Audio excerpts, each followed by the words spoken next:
Hello everyone, আসসালামু আলাইকুম। Welcome back to my channel. আশা করি সবাই ভালো আছেন। আলহামদুলিল্লাহ, আমিও ভালো আছি। তো আজ আমি আবার একটা নতুন রেসিপি নিয়ে চলে এসেছি। সেটা হচ্ছে ফ্রেঞ্চ ফ্রাই রেসিপি। এটা অনেকেরই খুব পছন্দের একটা খাবার, আর আমারও খুব পছন্দের। আর এই রেসিপিটাও কিন্তু খুব সহজ। আশা করি আপনাদের ভিডিওটি ভালো লাগবে, আর ভালো লাগলে অবশ্যই লাইক কমেন্ট করে জানাবেন। তো চলুন ভিডিওটি দেখে নেওয়া যাক।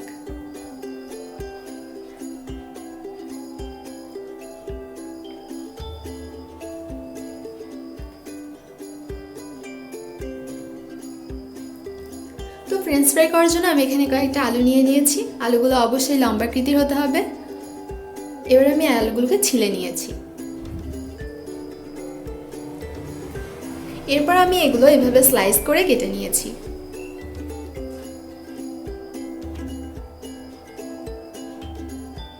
এবার আমি একটা ফ্রাই প্যানে কিছু পানি অ্যাড করব।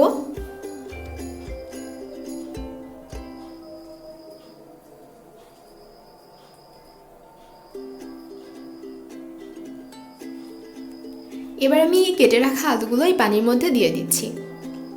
আমি আলুগুলো গরম পানিতে সিদ্ধ করে নেব।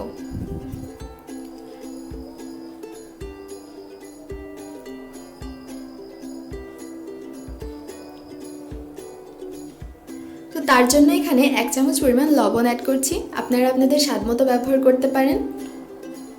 এরপর আমি 1 চামচ মরিচের গুঁড়া অ্যাড করছি।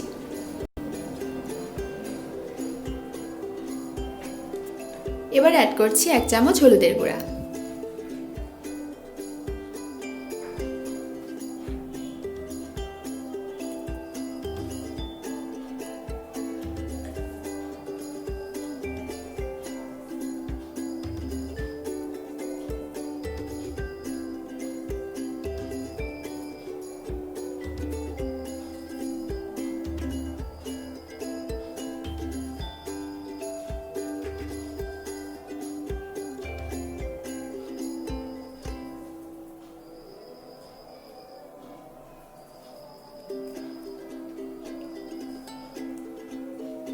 তো এবার আমি এটা একটা ঢাকনা দিয়ে ঢেকে দিচ্ছি। ঢাকনা দিয়ে ঢেকে দিলে এটা তাড়াতাড়ি সিদ্ধ হয়ে যাবে।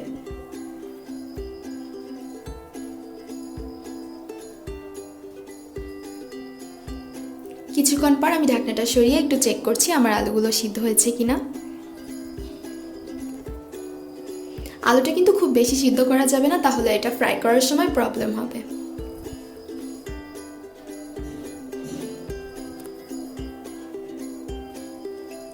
তো আমার আলুটা ভালোভাবে সিদ্ধ হয়নি, এজন্য আমি আরেকবার ঢাকনা দিয়ে ঢেকে দিচ্ছি। কিছুক্ষণ পর আবার ট্রাই করছি।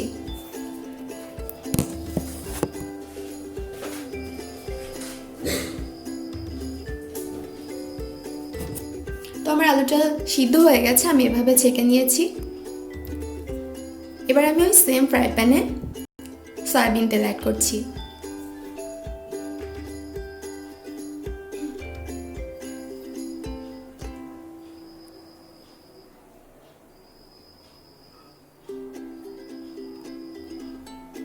এবার ওই সিদ্ধ আলুগুলো আমি এখানে ভেজে নেব।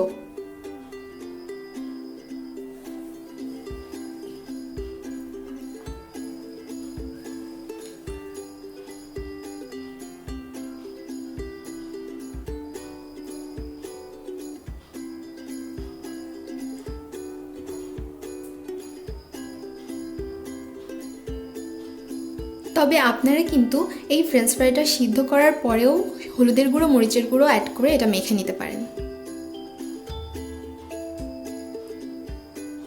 তো এভাবে আমি ভেজে নিচ্ছি সবগুলো।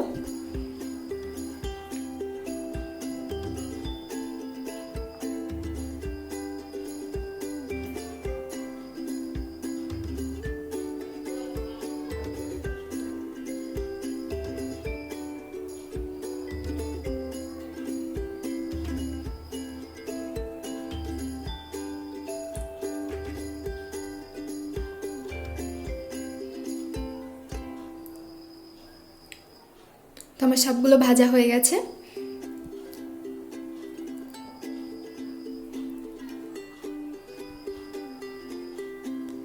এবার আমি এটা টমেটো সস দিয়ে সার্ভ করেছি। তো আমার ভিডিওটা পুরোটা দেখার জন্য সকলকে অসংখ্য ধন্যবাদ। আশা করি আপনাদের ভালো লেগেছে, আর ভালো লাগলে অবশ্যই লাইক কমেন্ট করে জানাবেন, আর আপনাদের পরিবার ও বন্ধুদের সাথে শেয়ার করতে ভুলবেন না। আর যদি ভালো লাগে তাহলে আমার চ্যানেলটি সাবস্ক্রাইব করবেন। দেখা হবে আবার পরের ভিডিওতে। আল্লাহ হাফেজ।